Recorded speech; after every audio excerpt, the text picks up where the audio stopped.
If we can just leave football on the pitch for a while and turn to something you mentioned earlier, the pandemic, COVID, which has hit your country badly, hit our country badly, hit the whole world badly.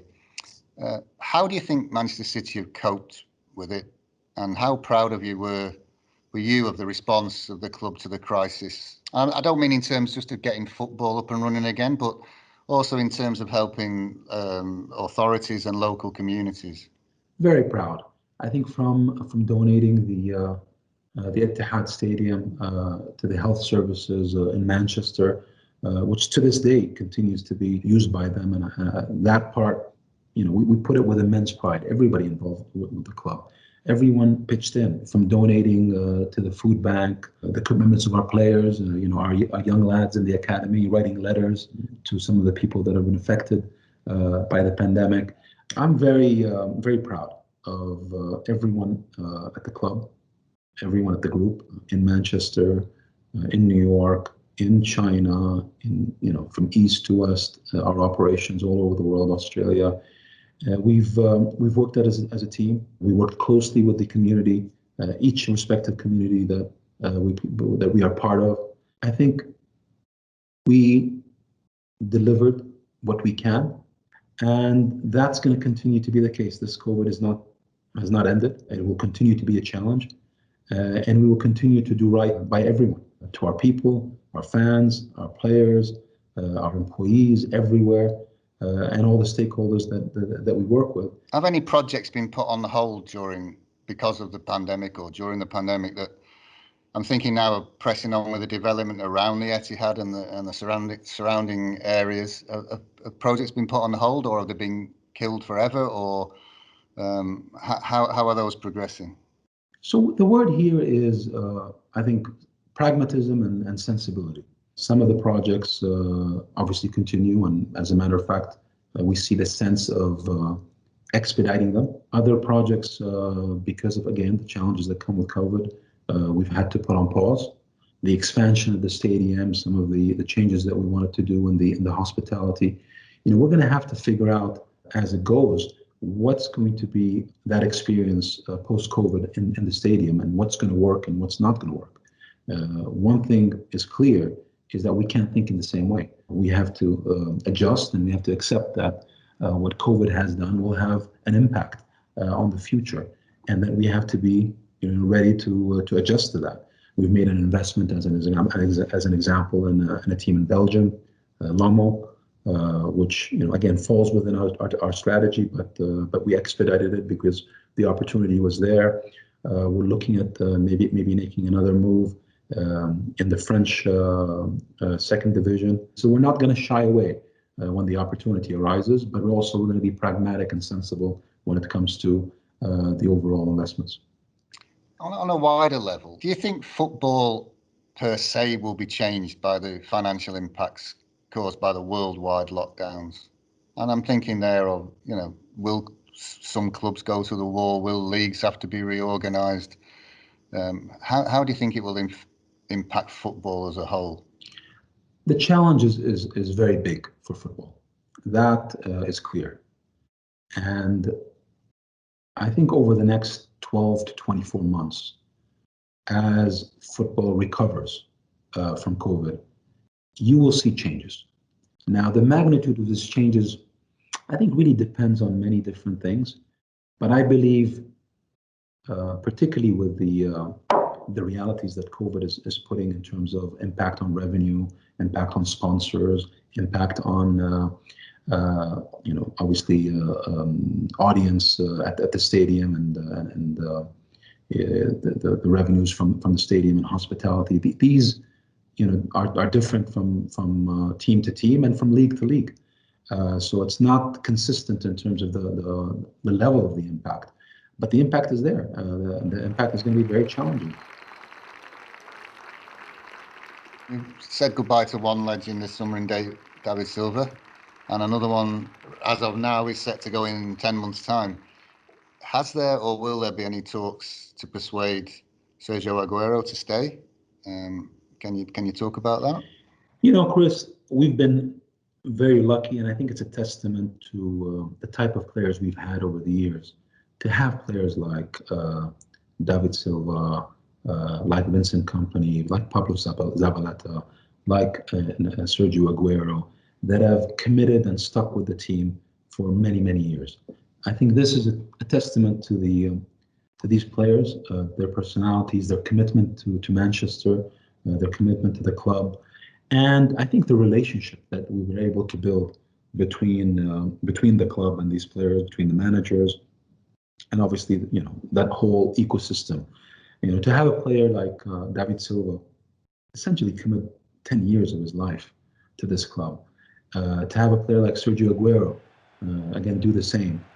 I'm very proud of that because this is what tells me we have it right.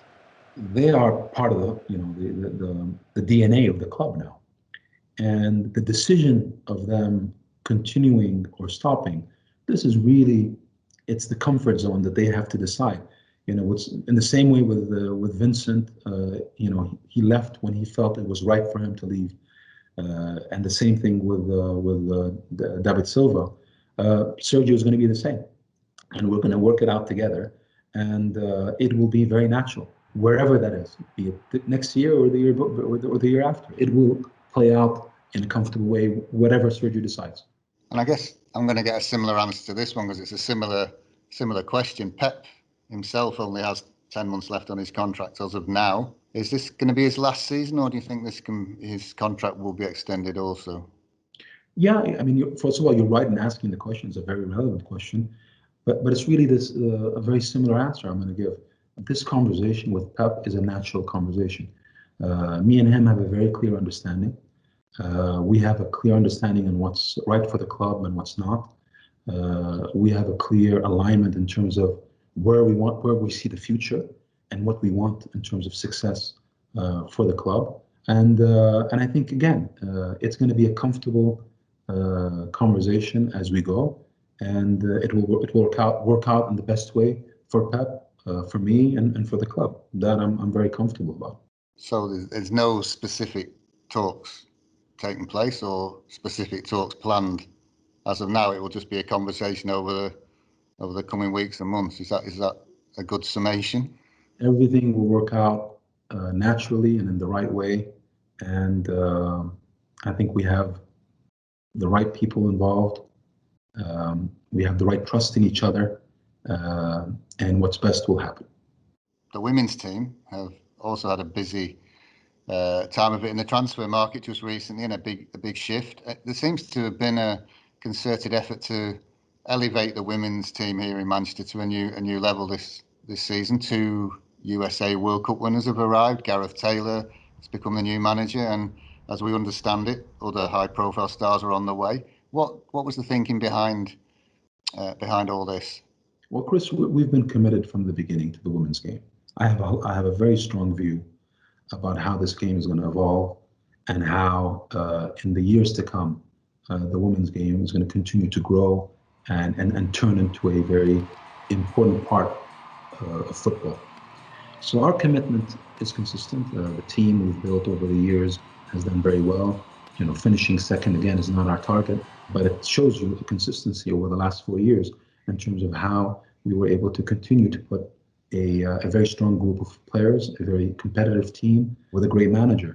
And now, we have a transition.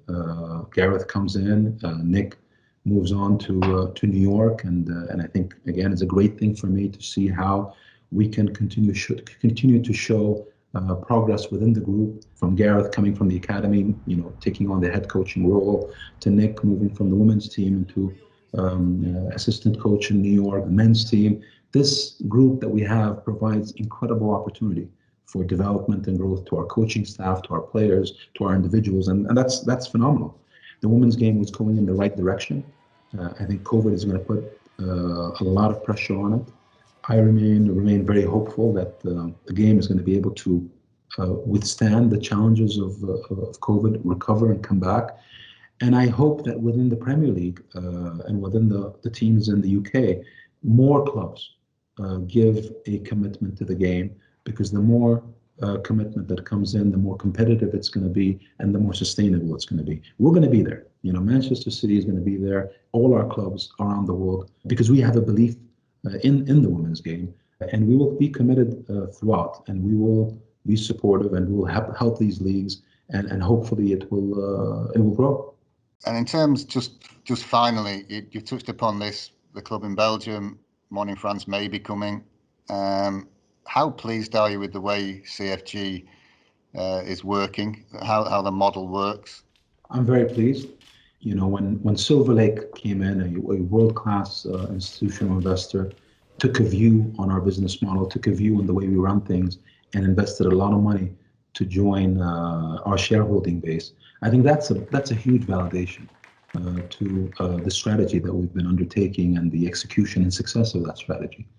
Now, since then, we've added obviously Mumbai City. Lommel in Belgium becomes the ninth club in the group. And as I said, we're going to have hopefully soon another club in the group. The model works. The strategy is well proven. And I think for us as a group, it's no longer a question of validation or a question of is this the right? I think now we've proven it works. We've proven that it's successful and beneficial, and beneficial from a footballing sense, from a sporting sense, but also from a commercial and revenue sense.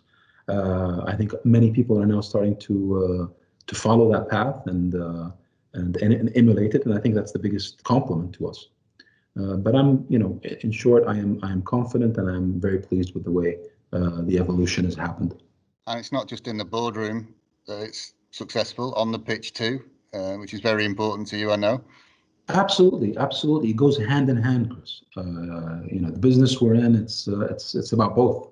And you look at what we've been able to accomplish as an example with Yokohama Marinos in Japan. I mean, Yokohama won the league for the first time in more than 15 years. An incredible accomplishment. They did it in a very effective way. I think we had in that case in Yokohama, I think the 9th or 10th wage bill in the league.